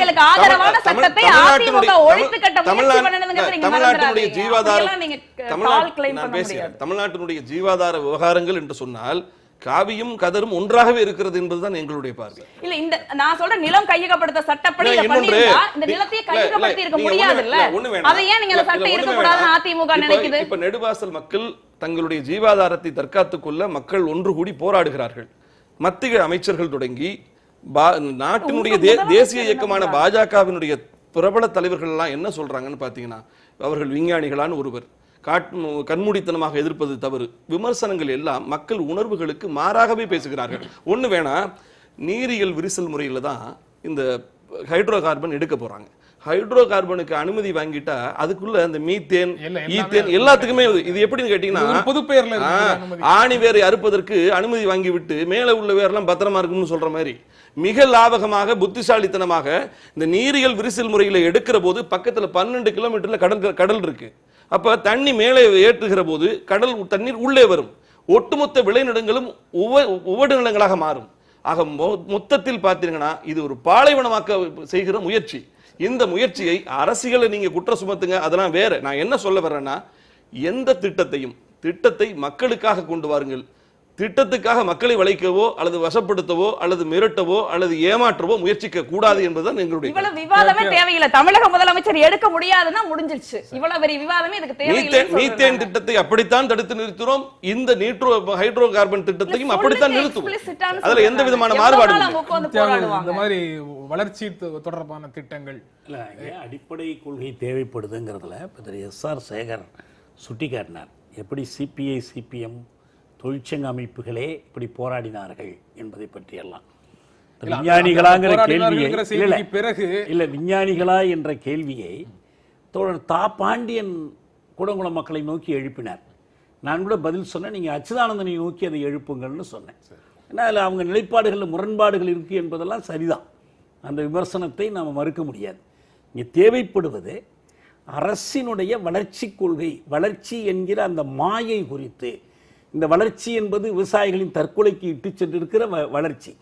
இந்த வளர்ச்சி என்பது சிறு தொழில்கள் மூடப்படுவதற்கு இட்டு சென்றிருக்கிற வளர்ச்சி. பெருங்குழுமங்களை வளர்த்து விடுகிற வளர்ச்சி இது. யானைக்கால் வந்தால் ஒருவன் வளர்ந்து விட்டான் என்று அதற்கு அர்த்தம் இல்லை. இப்படி ஒரு வளர்ச்சி கொள்கையைத்தான் கட்சி வேறுபாடின்றி அரசுகள் கடைபிடிக்கிறாங்க. அதை செயல்படுத்துகிற ஒரு வேலையை தான் செய்கிறாங்க. மக்கள் எதிர்ப்பின் மூலமாக தடுத்து நிறுத்தப்படுகிறது. மக்கள் எதிர்ப்பு அப்படின்னு சொன்னா அது மாவோயிஸ்ட் எதிர்ப்பு, நக்சலைட் எதிர்ப்பு, சமூக விரோதிகளுடைய எதிர்ப்புன்னு பல ஆட்களுடைய எதிர்ப்பு. சென்னை கூட்டத்தில் தெளிவாக இதுக்கு பதில் சொன்னாங்க. எந்த கட்டத்தில் சத்தீஸ்கர் மக்கள் ஆயுதம் எடுத்து போராடினாங்க, ஒரு பக்கம் காந்தியவாதிகள் போராடுறாங்க. மேத்தா ஃபட்டுடைய அமைதி போராட்டத்திற்கு எந்த அரசு, காங்கிரஸ் அரசா இருந்தாலும் பாஜக அரசா இருந்தாலும் என்ன மரியாதை கொடுத்திருக்கிறாங்க? இது போல பல பேரை உதாரணம் காட்டி அவங்க சொன்னாங்க. அந்த மக்கள் சல்வாஜுடன் அமைத்ததில் காங்கிரஸுக்கும் பங்கு இருக்கு, பாஜகவுக்கும் பங்கு இருக்கு. ராமன் அரசு தான், ராமன் சிங் அரசு மட்டும்தானா கொண்டு வந்து பயன்படுத்தினுச்சு. சிதம்பரம் நியாயப்படுத்தி பேசியிருக்காரு. சல்வாஜுடன் என்னென்ன செஞ்சிச்சுங்கிறது. அதே போல இந்த மாதிரி முறைகள் பழங்குடி மக்களை ஊரை விட்டு வெளியேற்றுகிற முயற்சிகள் தான் இந்த போராட்டத்தை நியாயப்படுத்து. அவங்க சொன்னாங்க 90 விழுக்காடு மாவோயிஸ்டுகள் பழங்குடிகள், ஆனால் 90 விழுக்காடு பழங்குடிகள் மாவோயிஸ்டுகள் அல்ல. இது அவங்க தெளிவாக சொன்னாங்க. அவங்க நிலத்துக்கு போராடுறாங்களே தவிர மாவோயிசத்துக்காகவோ புரட்சிக்காகவோ போராடல. இன்னும் சொல்ல போனால் அவங்க ஒரு கேள்வி கூட கேட்டாங்க, shall we leave the bauxite in the mountains? நம்ம சுரங்க கொள்கை என்ன, உங்களுக்கு என்ன அரசாங்கத்துக்கு சுரங்க கொள்கை இல்லை, சரி உங்களுக்கு என்ன சுரங்க கொள்கைன்னு கேட்டாங்க. அந்த கொள்கையெல்லாம் நமக்கு தேவைப்படுகிறது. அலுமினியம் உற்பத்தி செய்வதற்காக எவ்வளவு சுற்றுச்சூழல் பாதிக்கப்படுகிறது என்பதெல்லாம் பிரச்சனை இருக்கு. இப்படி தண்டகாரண்ய பகுதி முழுவதிலும், அதனால தான் எனக்கு என்ன அச்சமா இருக்குன்னா, அந்த பகுதியெல்லாம் மக்கள் விருப்பத்தை மதிக்காத, பழங்குடி மக்களை ஊரை விட்டு துரத்தி அடிக்கிற, அதற்காக ஆயுதப்படைகளை அடியாள் படைகளை உருவாக்குகிற, அதற்காக இராணுவத்தை சிஆர்பிஎஃப் பயன்படுத்துகிற ஒரு அரசு ஒரு 7 பேரை சுட்டு கொண்டுட்டு இவங்களை ஏன் சுட்டு கொன்றீங்க என்று கேட்கும்போது அந்த ஐஜி சொல்றார், அவங்க நக்சலைட்டுகள் சுட்டு கொண்டோம். அவங்க நக்சலைட்டுகள்னு உங்களுக்கு எப்படி தெரியும் என்று கேட்டதற்கு, பைக்குள்ள டெட்டால் வச்சிருந்தாங்க, நோய் தடுப்பு மருந்து வச்சிருந்தாங்க, டாக்டர் ஒருத்தரை பிடிச்சு போட்டாங்க, உங்களுக்கு ஞாபகம் இருக்குல்ல, பெங்காலி ஒருத்தரை, மக்களுக்கு சிகிச்சை, இப்படி எத்தனையோ உதாரணங்கள் சொல்லலாம். மொத்தத்தில் இந்த வளர்ச்சி பற்றிய இந்த மாயை இருக்கு பாருங்க. நான் என்ன சொல்றேன், ஒரு காலத்தில் 5 ஆண்டு திட்டங்கள் வந்த போது மேலை நாடுகளெல்லாம் இந்தியாவில் எங்கேயும் எண்ணெயும் இல்லை கரியும் இல்லைன்ன போது சோவியத் யூனியன் உதவி பண்ணி நெய்வேலியில் நிலக்கரி வெட்டினபோது கண்ணதாசன் பாட்டு எழுதினார், நீங்கள் எமக்களித்த நெய்வேலி நிலக்கரியும் திரைப்பட பாடலாகவே வந்துச்சு. உங்களுக்கு மக்கள் நிலம் கொடுத்தாங்க. இன்னைக்கு வளர்ச்சி 91க்கு பிறகு வர்ற நிலைமை அது வரல.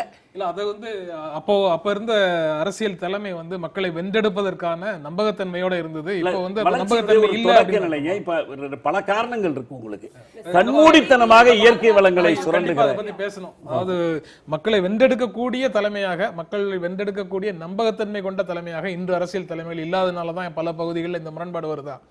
மக்களை வென்றெடுக்கணுங்கிற முயற்சியே அவங்கள்ட்ட இல்ல. அவர்கள் தோற்கடித்து அடக்கி வைத்து செய்யணுங்கிறதா. ஒரு பச்சை வேட்டை என்றே ஒரு படையெடுப்பு நடத்தப்பட்டுச்சு, கிரீன் ஹண்ட் நடத்தினாங்க. உங்களுக்கு சேகர், நீங்க என்ன சொல்ல விரும்புறீங்க?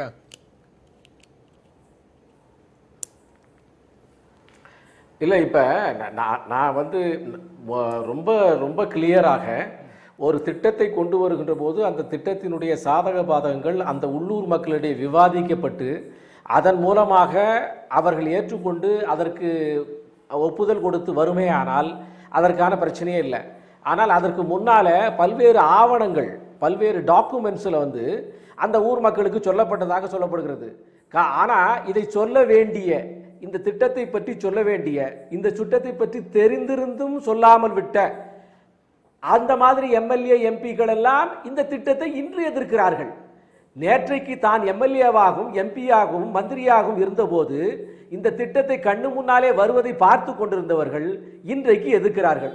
அவர்களுடைய டூவல் ரோலுக்கு, அந்த டபுள் ஸ்டாண்டர்டுக்கு என்ன காரணம்? நெடுவாசல்ல போராடக்கூடிய மக்கள் இதையெல்லாம் அறிந்து வைத்துக் கொண்டிருக்கிறார்கள் அப்படிங்கிறது மட்டும்தான் உங்க கூட இப்போ அதை பத்தி சொல்ல முடியும். நீங்க அரசியல் காரணங்களுக்காக அந்த எம்பிக்களையும் எம்எல்ஏக்களையும் நீங்க வந்து குற்றம் சாட்டலாம். ஆனா அவர்களை பற்றியும் நெடுவாசல்ல போராடக்கூடிய மக்கள் தெரிந்து வைத்திருக்கிறார்கள் அப்படிங்கிறத ராம்குமார் இப்ப சொல்லுவாரு.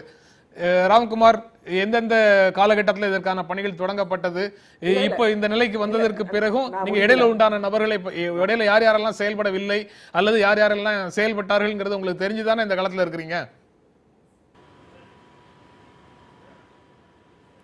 நிச்சயமா. ஆனா நான் அதை எதையுமே சொல்ல விரும்பல. ஏன்னா இது எங்களோட பார்வையில மத்திய அரசுன்றது மத்திய அரசு தான். அது வந்து கட்சி சார்பு கிடையாது. ஏன்னா இது வெவ்வேறு காலகட்டங்கள்ல வெவ்வேறு முன்னெடுப்புகள் நடந்திருக்கு. கிட்டத்தட்ட நான் சிறு வயதா இருக்கும்போது 25 வருடங்களுக்கு முன்பிருந்தே இதற்கான வேலைகள் தொடங்கி விட்டது. ஸோ அது ஆராய்ச்சிகள் தொடங்கி விட்டது. ஆனால் எங்களை பொறுத்தளவுக்கு ஒரு பாமர விவசாயிகள் வந்து இந்த கையெழுத்து போட்ட விவசாயிகளுக்கு அப்போ பாமரர்களாக இருந்தாங்க. இப்போ அவர்களோட பிள்ளைகள் கொஞ்சம் படித்திருக்காங்க. இப்போ வந்து விழிப்புணர்ச்சி கொஞ்சம் வந்திருக்கு. இப்போவும் நாங்கள் பாமரங்க தான். ஏன்னா அவங்க திரும்ப சொல்றது இது வந்து ஜனநாயகமான்றத கேள்வி எங்களுக்கு எழுது. முட்டாள்கள்னு சொல்றாங்க, விஞ்ஞானிகளான்னு கேட்குறாங்க, பாமர மக்கள்னு சொல்றாங்க, நக்சலைட்டுகள்னு சொல்றாங்க. ஆனால் இதை பார்த்துலாம் நாங்கள் கோவப்படவோ கொந்தளிக்கவோ இல்லை. நாங்கள் வந்து கெஞ்சி கேட்குறோம், தயவு பண்ணி எங்களை வாழ விடுங்க. எங்கள் நிலத்துக்கு அடியில் எவ்வளவோ வளங்கள் இருக்கட்டும், ஆனால் அந்த நிலத்துக்கு மேலே நாங்கள் பல காலமாக வாழ்ந்துட்டு இருக்கோம். நாங்கள் அப்படியே வாழ்ந்துட்டு போகிறோம். இந்த போராட்டம் வந்து எங்களுக்கானது மட்டும் இல்லை, எங்களுக்கானது மட்டும்னா இது ஒரு சின்ன கிராமம். ஈஸியாக ஒரு பேர் அரசுன்றது எங்களை ஈஸியாக ஒடுக்கியிருக்க முடியும். எங்களுக்கு இருக்கிற இந்த விழிப்புணர்ச்சி, எங்கள் கூட சேர்ந்து போராடுற சுற்றுவட்டார பகுதி மக்கள், இது ஒட்டுமொத்தமாக நாங்கள் இன்னைக்கு தீர்மானத்தில் நிறைவேற்றின ஒரு முக்கியமான விஷயம். காவிரி படுகையை ஒரு பகுதியில் வரக்கூடிய மாற்றம், அது அந்த பகுதிக்கு நன்மை அளிக்கக்கூடிய மாற்றமாக இருந்தா கூட ஆரம்ப கட்டத்தில் அதை ஏற்றுக்கொள்வதற்கு மனித மனங்கள் வந்து தயங்கக்கூடும். அதனால கொஞ்சம் நிதானமாக அதை பற்றி யோசித்தால் சரியான நிலைப்பாட்டுக்கு வர முடியும். Even it is for our betterment, change is resisted initially அப்படிங்கறத நீங்க எப்படி பாக்குறீங்க? இல்ல, வாட் கைண்ட் ஆஃப் பெட்டர்மென்ட் எங்களுக்கு புரியல சார். ஏன்னா நம்ம பணம் மட்டும்தான் வாழ்க்கையா? பணம் வந்து நம்ம பண மதிப்புன்றது எப்படி வேணா மாறும், சரிங்களா? இன்னைக்கு நம்ம ஊர்ல 8% இருக்கிற வங்கியோட வட்டி சில நாடுகள்ல 0 இருக்கு. இது நாளைக்கு 0 ஆயிடுச்சுன்னா பண மதிப்பு மாறும். இப்போ க்ரூட் ஆயில் ஒரு கண்ட்ரில உருவாக்குறாங்க, அவங்க ஃபிக்ஸ் பண்றதா பெட்ரோலோட பிரைஸா இருக்கு. இன்னைக்கு நம்ம உருவாக்குற விவசாய பொருட்களுக்கு நம்ம நிர்ணயிக்கிற விலை சரியான விலையான்றது தீர்மானம் இருக்கு. இது வந்து இந்த மாதிரி பல கேள்விகள் நம்ம பொருளாதாரத்தை எது நலம் முதல்ல அப்படின்னு நம்ம முடிவு பண்ணிக்கணும். நாங்க இங்க ஏற்கனவே ஒரு உற்பத்தி பண்ணிட்டு இருக்கோம். காவிரி டெல்டான்றது இவ்வளவு சவால்களுக்கு பத்தியிலும் இவ்வளவு சூழ்ச்சிகளுக்கு மத்தியிலையும் இன்னைக்கும் விவசாய பொருட்களை, உணவுப் பொருட்களை உற்பத்தி பண்ணி உலகம் முழுக்க வழங்கிட்டு இருக்க ஒரு பகுதி. இதை அழிச்சு ஒடுக்கி மக்களை வந்து இத்தனை பேர் தற்கொலை பண்ணிக்கிறாங்க. இதையும் தாண்டி பல பேர் இன்னும் ஆர்வத்தோட, இன்னும் ஈடுபாட்டோட எங்களுக்கு வேற வேலை இல்லை அப்படின்னு சொல்லி விவசாயத்தையே பண்ணிட்டு இருக்காங்க. அதையும் தாண்டி இத்தனை சூழ்ச்சிகளுக்கு பின்னாடி அவங்கள ஒழிச்சு கட்டணுன்றது என்ன மாதிரியான சர்வாதிகாரம்னு எங்களுக்கு புரியல. எங்களோட போராட்டத்தை கொச்சப்படுத்துற இந்த வார்த்தைகள் இருக்கு இல்லையா, இவங்க விஞ்ஞானிகளா? இது விஞ்ஞானிகளுக்கான நாடா?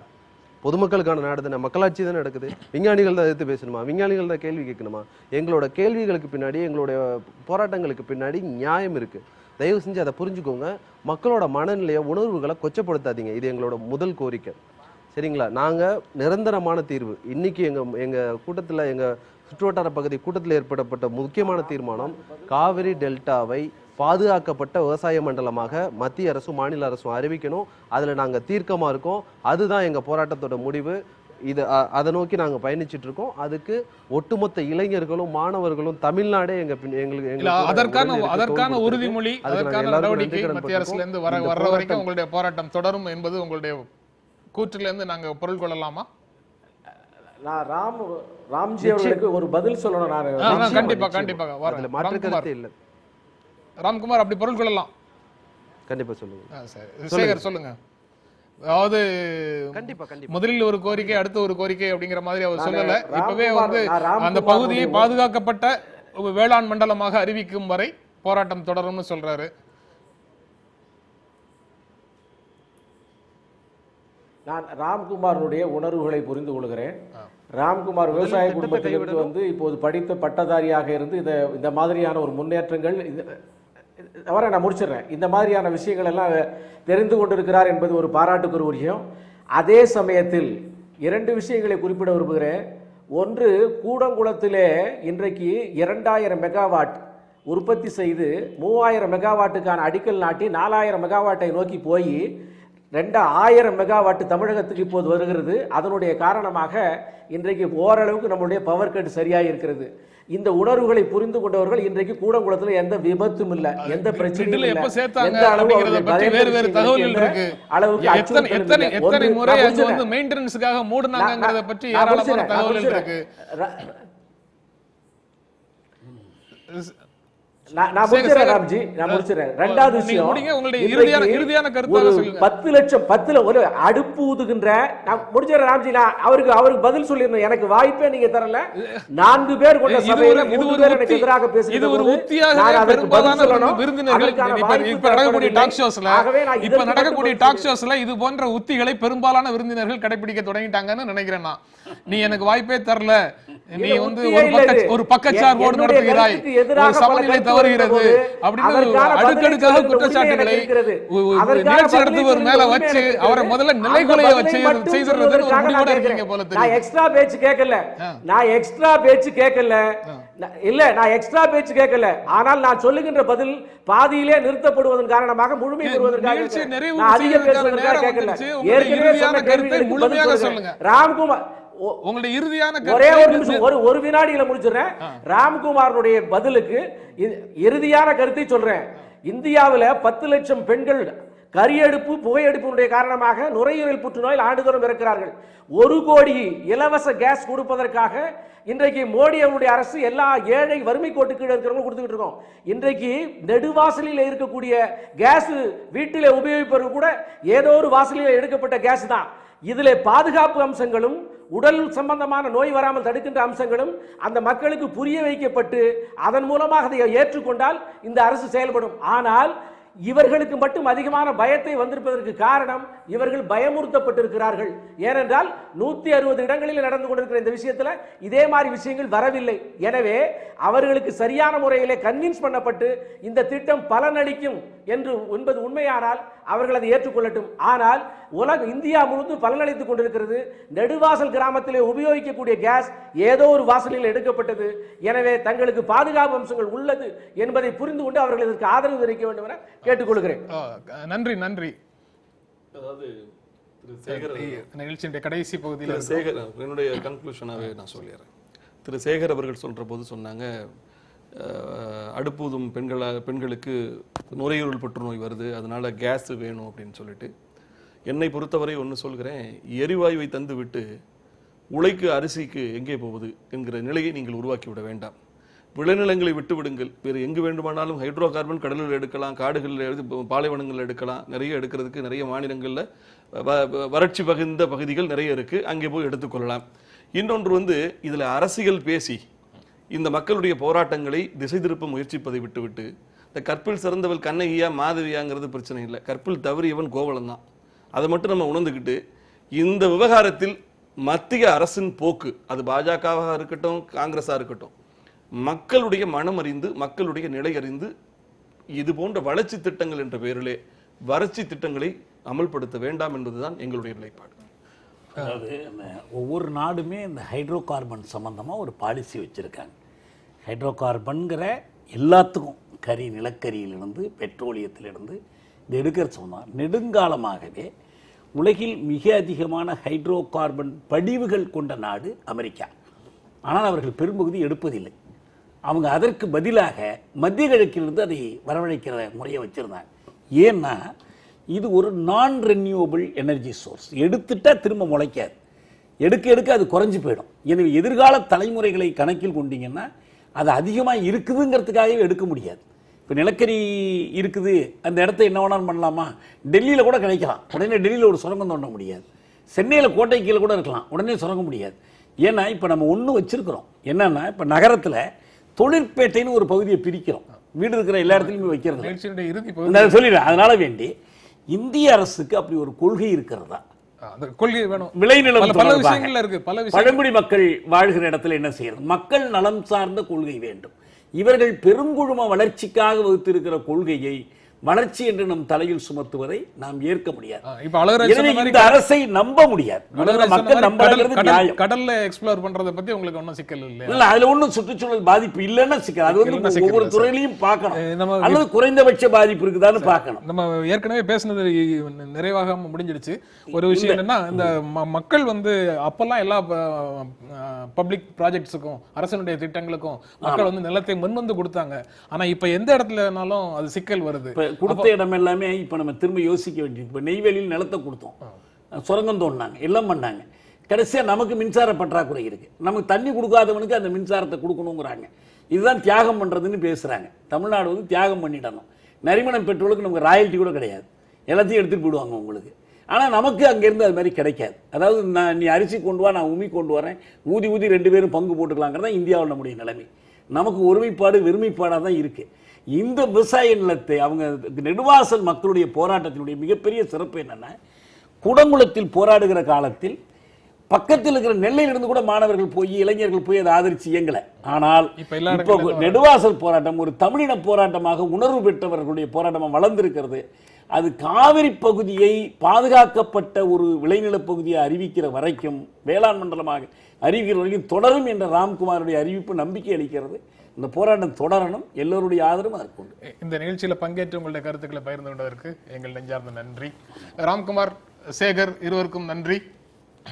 மீண்டும் ஒரு காலத்தின் குரல் நிகழ்ச்சியில் சந்திப்போம். நன்றி, வணக்கம்.